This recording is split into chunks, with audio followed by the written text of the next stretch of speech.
గౌరవనీయులు ఈటెల రాజేందర్ గారు. అధ్యక్ష, తమరికి మనస్ఫూర్తిగా శుభాకాంక్షలు. అధ్యక్ష, మీ మొట్టమొదటి పరిచయం నల్లకుంటలో జరిగింది. అధ్యక్ష, అప్పుడు నేను పౌల్ట్రీ ఫార్మర్గా ఉన్నప్పుడు మీ పక్కకే మా మిత్రుడు రంజిత్ రెడ్డి గారు కిరాయి కొన్నప్పుడు అక్కడికి వచ్చారు. అధ్యక్ష, పోచారం శ్రీనివాసరెడ్డి గారని బోర్డు చూసినప్పుడు వీరితో పరిచయం పెంచుకోవాలని చెప్పి ఆరాటపడ్డా. అధ్యక్ష, అట్లా మొదలైనటువంటి పరిచయం తెలంగాణ ఉద్యమం కోసం రాజీనామా చేసి మళ్ళీ ప్రజల తీర్పు కోసం పోయినప్పుడు గౌరవనీయులు కేటీ రామారావు గారు చెప్పినట్టుగా నేను కూడా మీ బై ఎలక్షన్లో అక్కడ పనిచేసినప్పుడు మీ కమిట్మెంట్ ఏంటో, మీ పని విధానం ఏందో, ప్రజలతో మీరు పెనవేసుకున్న బంధం ఏందో అప్పుడు అర్థమైంది. అధ్యక్ష, మాలాంటి వాళ్ళం తెలంగాణ ఉద్యమ పుణ్యమాన్ని గెలవచ్చు, కానీ మీరు ఎంత గొప్పగా ప్రజల జీవితాలతో పెనవేసుకున్నారో అర్థమై దాన్ని మేము స్ఫూర్తిగా తీసుకున్నాం. అధ్యక్ష, తెలంగాణ ఉద్యమంలో మనం పట్టుమని 10 మంది ఉండొచ్చు కాక, కానీ మాతో పాటుగా సమానంగా మీరు కూడా ఇదే శాసనసభలో తెలంగాణ ప్రజల ఆత్మగౌరవం కోసం నినాదాలు ఇస్తున్నప్పుడు, ఉద్యమం దీన్ని వేదిక చేసుకొని ఉద్యమం చేస్తున్నప్పుడు మీరు కూడా మాతో సమానంగా వచ్చినప్పుడు మాకు కొంచెం అప్పుడప్పుడు అనిపించేది, మేమంటే పిల్లలం, మీ వయసుకు ఇది బాగుంటుందో అనేటువంటి భావన మాకుండేది. అధ్యక్ష, కానీ మీరు మాత్రం కర్తవ్య నిర్వహణలో గొప్పగా ఆ పాత్ర పోషించారు. అధ్యక్ష, మీరు మంత్రిగా ప్రమాణ స్వీకారం చేసిన తర్వాత గౌరవ ముఖ్యమంత్రి వర్యులు కేసీఆర్ గారు, సీనన్న నీ మీద పెద్ద బాధ్యత ఉంది, ప్రజల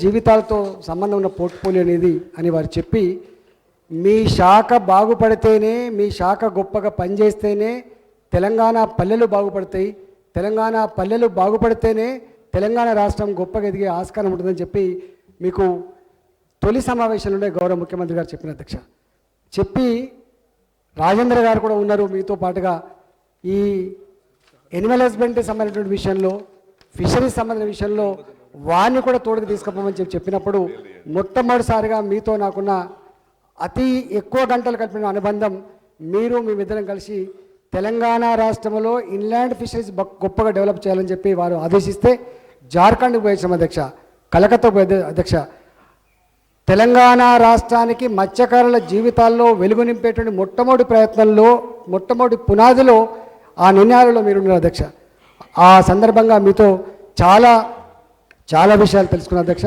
ఇవాళ ఇంతకుముందు గౌరవ సభ్యులు కేటీఆర్ గారు చెప్పినట్టుగా దేశంలో రైతు గొప్పగా ఎక్కడున్నారంటే తెలంగాణ వైపు చూడాలి అనేటువంటి పరిస్థితికి ఇవాళ పునాది వేసిన దాంట్లో మీరు ఉండడం అనేది అదృష్టం. అధ్యక్ష, ఇవాళ తెలంగాణ మట్టి బిడ్డగా ఏ గ్రామీణ ప్రాంత ప్రజల ఆత్మహత్యలు జరిగిన గడ్డ మీద ఆ ఆత్మహత్యలకు చెరమేగితం పాడి బంగారు తెలంగాణకు బాటలు వేసి ఇవాళ వ్యవసాయం అంటే దండగ కాదు, వ్యవసాయం అంటే పండుగ అనేటువంటి గొప్ప కర్తవ్యాన్ని నిర్వహించిన దాంట్లో మీ కృషి ఇవాళ మరవలేదు. అధ్యక్ష, ఇంతకుముందు గౌరవ సభ్యులు చెప్పినట్టుగా, కేటీఆర్ గారు చెప్పినట్టుగా ఇవాళ 17,000 కోట్ల రూపాయల రుణమాఫీ సందర్భంలో బ్యాంకర్స్తో మీకు నాకు ప్రతి 3 నెలలకు ఒకసారి బ్యాంకర్స్ మీటింగ్ అయినప్పుడు వ్యవసాయ శాఖ మంత్రిగా మీరు, ఆర్థిక మంత్రిగా నేను ఎన్నిసార్లు వాళ్ళు మన ఇద్దరు చూడాలని అనుకునేది. అధ్యక్ష, మీరు మంత్రులుగా వస్తున్నారా, ప్రతిపక్ష నాయకులుగా వస్తున్నారని చెప్పి అడిగేది. అధ్యక్ష, మీరు మంత్రులుగా వస్తలేరు,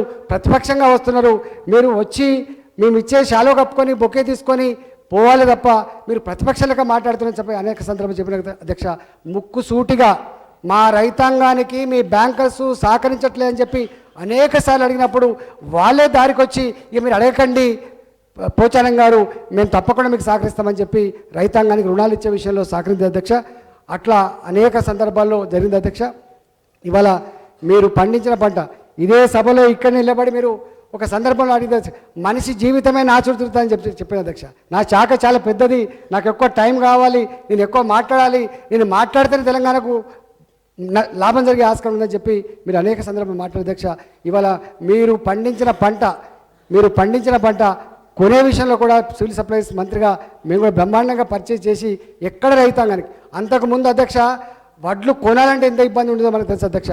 కానీ ఎక్కడ ఇబ్బంది లేకుండా పంటలు పండించడం ఎంత ముఖ్యమో పండిన పంటని కొని రైతాంగాన్ని ఆదుకున్నటువంటి ప్రభుత్వంగా ఇలా చెరగబోతు విషయం అధ్యక్ష. ఒక్క మాటలో చెప్పాలంటే మేము అనేక సందర్భాలు చెప్పినాం, తెలంగాణ ప్రజల హృదయాల్లో చోటు సంపాదించడానికి ప్రధాన కారణం ఇవాళ రైతాంగ బతుకులు బాగుపడమని చెప్పి మేము గర్వపడము అధ్యక్ష. మొన్నటిసారి గ్రామాలకు పోతున్నప్పుడు గొప్పగా హారతులు బట్టి తిలకం దిద్ది బిడ్డలారా మీకు కాకపోతే ఎవరిని ఆశీర్వదిస్తామని చెప్పేటువంటి ఆ ఆశీర్వాదానికి కారణం తెలంగాణ ప్రభుత్వంలో ప్రముఖ పాత్ర పోషించిన వారి మీద అధ్యక్ష. ముఖ్యమంత్రి గారు ప్రణాళిక రచిస్తే ముఖ్యమంత్రి గారు ఆలోచన విధానాన్ని అమలు చేసి రైతాంగ హృదయాల్లో చోటు సంపాదించడానికి మీరు గొప్పగా కృషి చేసిన అధ్యక్ష.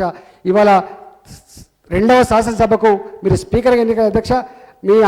మీ 40 సంవత్సరాల సుదీర్ఘ అనుభవం ఏదైతే ఉందో తప్పకుండా ఈ ప్రజాస్వామ్య వ్యవస్థ నుండి ఈ శాసనసభ 3 పువ్వులు 6 కాయలుగా విలసిల్లుతుందని చెప్పి మనస్ఫూర్తిగా కోరుకుంటూ మీ హయాంలో రాబోయే తరాలకు మంచి స్ఫూర్తిదాయకంగా ఈ సభ నడుపుతున్న విశ్వాసాన్ని ప్రకటిస్తూ సెలవు అధ్యక్ష.